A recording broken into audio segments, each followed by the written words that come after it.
the description Asfalas Safeleen mentioned in Surah Teen, can this be applicable to a person who believed in Hazrat Muhammad sallallahu alaihi wasallam? This is, I think, a very beautiful idea of yours, of whoever told you of this. There is a very good, one of the good explanations possible. Those who believe in the Holy Prophet sallallahu alaihi wasallam, they reach the highest degree of elevation.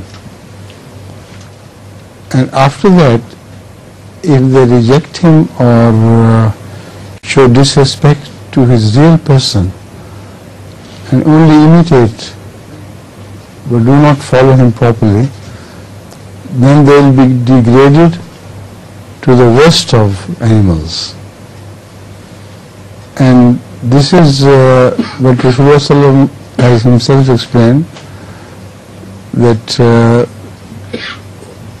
the ulama of that period would be the worst under the firmament of heaven.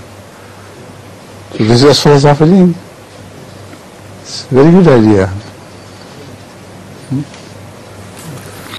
See, this very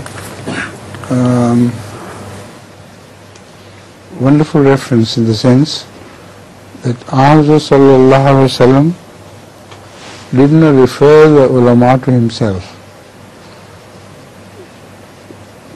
while in another place where he praises the ulama, he says ulama ummati.